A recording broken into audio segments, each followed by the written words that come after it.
Bonjour.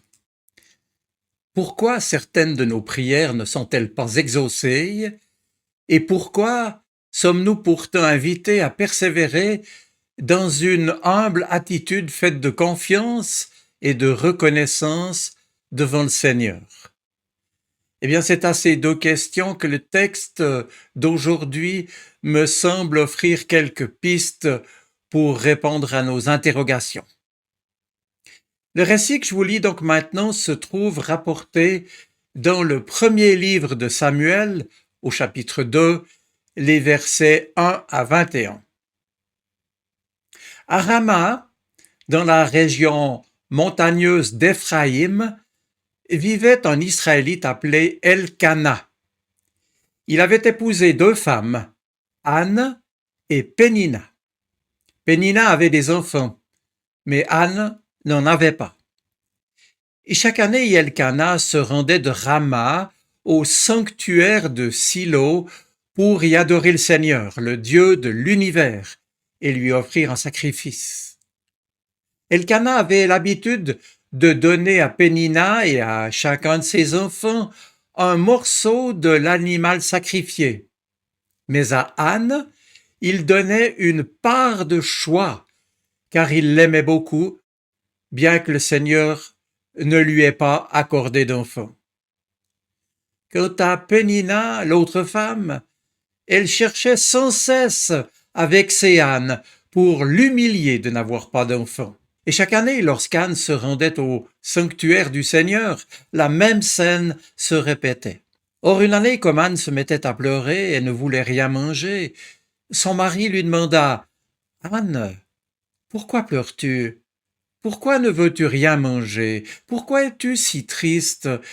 Est-ce que je ne vaux pas mieux pour toi que 10 fils? » Après que l'on eut mangé et bu aux abords du sanctuaire de Silo, Anne se leva et le prêtre Élie était assis près du montant de la porte.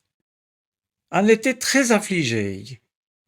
Tout en pleurs, elle pria le Seigneur en prononçant cette promesse: « Seigneur, Dieu de l'univers, vois combien je suis malheureuse. Ne m'oublie pas, aie pitié de moi. Donne-moi un fils, et je m'engage à le consacrer pour toi à ton service. Ses cheveux ne seront jamais coupés. » Anne pria longuement. Le prêtre du sanctuaire de Silo, Élie, l'observait. Il voyait ses lèvres remuer, mais il n'entendait aucun son car elle priait intérieurement.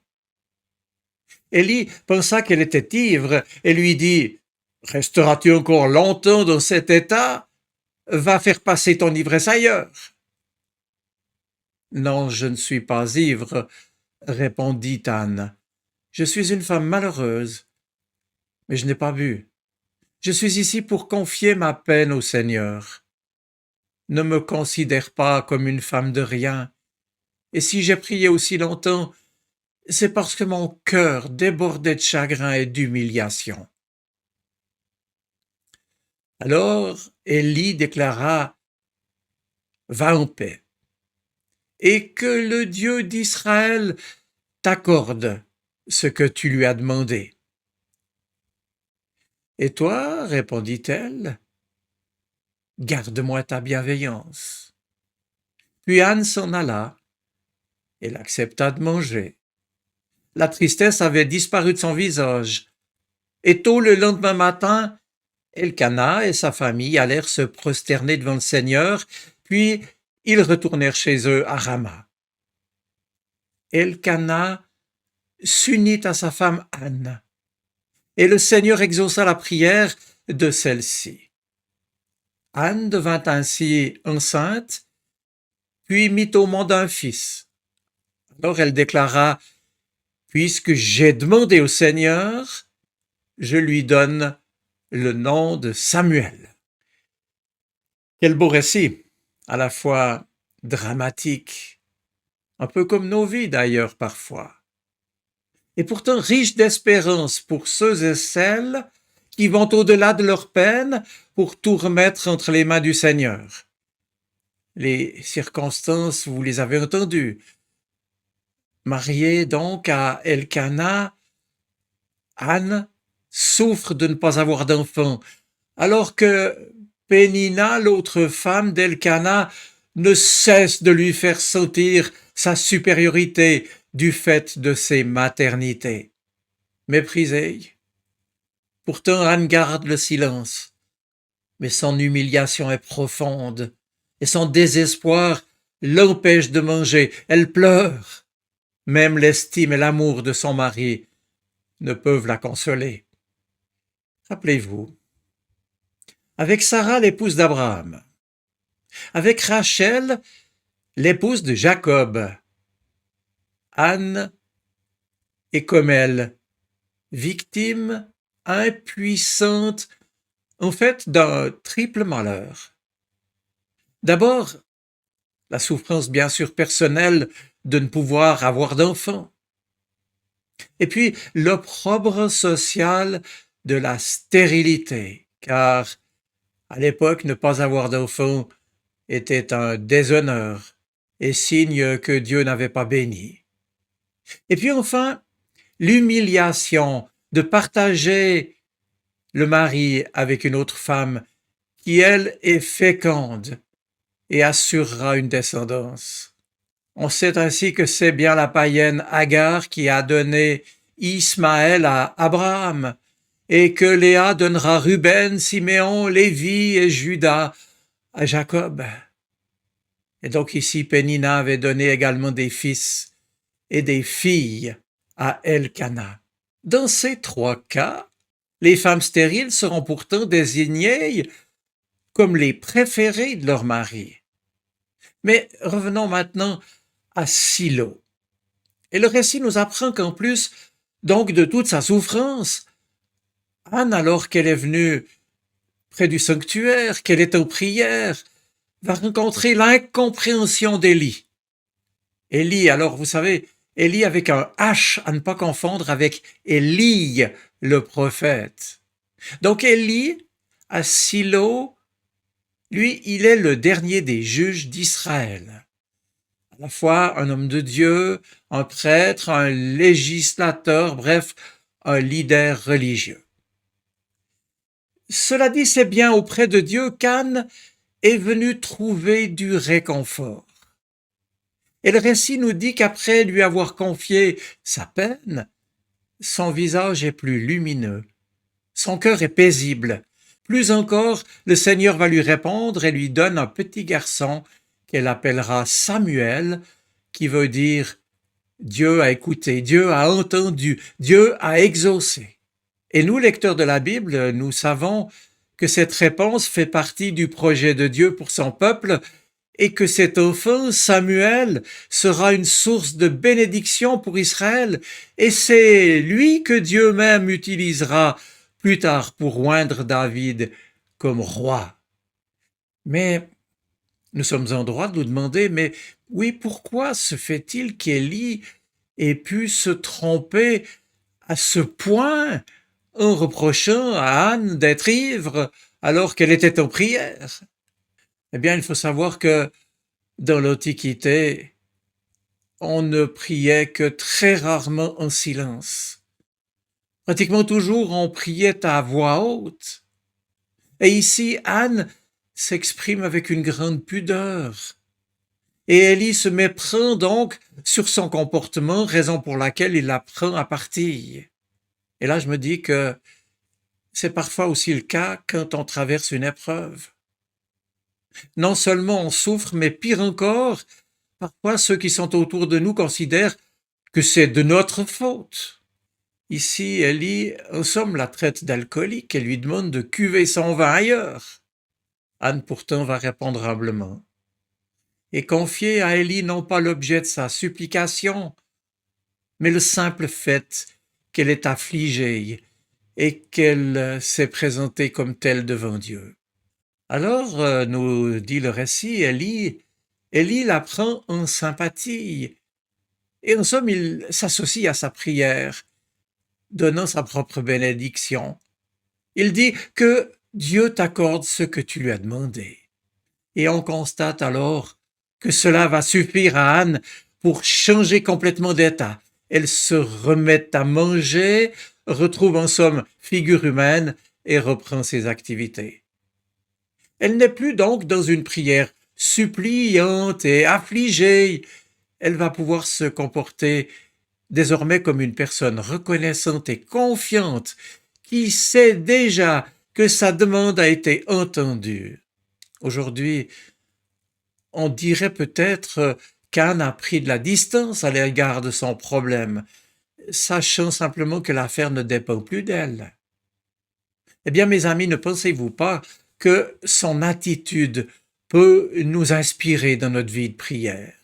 Souvenons-nous en tout cas ici de cette promesse plus tard faite par Jésus à ses disciples. C'est en Matthieu 21, le verset 22. Matthieu 21, 22 qui dit « Tout ce que vous demanderez dans votre prière avec foi, vous le recevrez. » Nous voilà, mes amis, encouragés à ne pas hésiter à demander.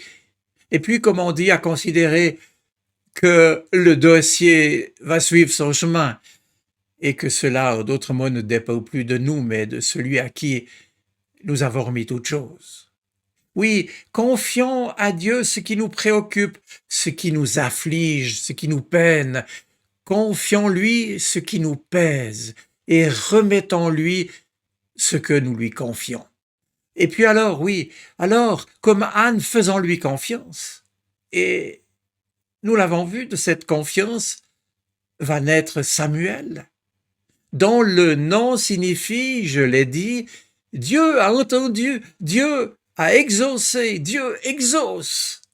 Elle l'avait demandé, elle a été entendue et exaucée. Et si vous prolongez votre lecture, ce que je vous encourage à faire dans le livre de Samuel, vous verrez qu'Anne chantera au Seigneur sa reconnaissance et accomplira sa promesse, remettant plus tard son enfant à Élie lui-même pour qu'il l'élève dans la perspective de servir le Seigneur et de devenir le grand prophète que l'on sait. Oui, je vous renvoie donc au chapitre 2 du deuxième livre de Samuel pour lire ce très beau cantique qu'Anne a prononcé alors dans sa reconnaissance d'avoir été exaucée et dans lequel elle va chanter sa joie, sa confiance en la force et en la justice de Dieu. Il est évident, je tiens à le relever, que ce cantique d'Anne a inspiré sans doute le cantique d'une autre femme, qui elle aussi connaîtra la grâce d'une naissance inouïe. Vous savez, ce cantique qu'on appelle le Magnificat. Le Magnificat de Marie, la Vierge fiancée à Joseph et enceinte par la grâce de l'Esprit Saint survenu sur elle. Oui, la correspondance entre ces deux récits se manifeste effectivement par cette vie qui naît là où elle n'aurait pas dû naître, et plus encore par la destinée de ces enfants nés par la volonté de Dieu. Mes amis, que faut-il encore retenir de tout cela pour nous-mêmes? Eh bien, certainement que la prière d'Anne a été sincère, intense, et qu'elle a expérimenté que Dieu nous entend et nous écoute, que nous pouvons lui confier toutes choses. Et Anne, alors, a éprouvé une libération. Anne est entrée dans la paix de Dieu. Elle a réalisé que le Seigneur est le seul à pouvoir répondre à ce qui nous préoccupe, à ce qui nous peine, à ce qui nous habite, et que ce qui est à notre portée, finalement, c'est de croire en l'impossible, parce que Dieu est le Dieu de l'impossible. Et de prier ce Dieu qui peut l'impossible, d'espérer contre toute espérance, comme Abraham, dira aussi l'apôtre Paul au chapitre 4 des Romains, verset 18. Oui, c'est ce qu'a fait Abraham. Et cela, pour lui aussi, en dépit du fait que la promesse tardait à s'accomplir. Le texte de l'Écriture nous dit qu'Abraham crut, Il crut alors qu'aucune raison valable de croire ne subsistait. Ce qui est impossible pour l'homme, ce qu'il ne peut envisager, c'est cela même que Dieu rend possible. Je termine ici, en relevant enfin, si vous lisez la suite de ce récit, qu'Anne, au moment où elle va être exaucée, au moment où elle va recevoir, va elle-même donner. Elle va donner ce fils si précieux. Analogie, bien entendu, de ce don que Dieu fera lui-même de son propre fils, fils unique. Anne est entrée dans la logique de la grâce, recevoir et donner, s'ouvrir et partager. Et d'ailleurs, la suite nous rapporte que Anne en sera abondamment bénie, puisque la Bible nous dit qu'elle aura encore la joie d'être mère de 3 autres fils et de 2 filles. Notre Dieu ne répond-il pas toujours au-delà de ce que nous lui demandons? Et c'est vrai, si nos prières ne sont pas toujours exaucées comme nous le voudrions, il n'en demeure pas moins que son amour, sa bienveillance et sa tendresse à notre égard nous ouvrent sans doute des chemins et des possibles insoupçonnés jusqu'ici. Dans cette perspective, je vous souhaite une bonne semaine. Soyez bénis. Amen.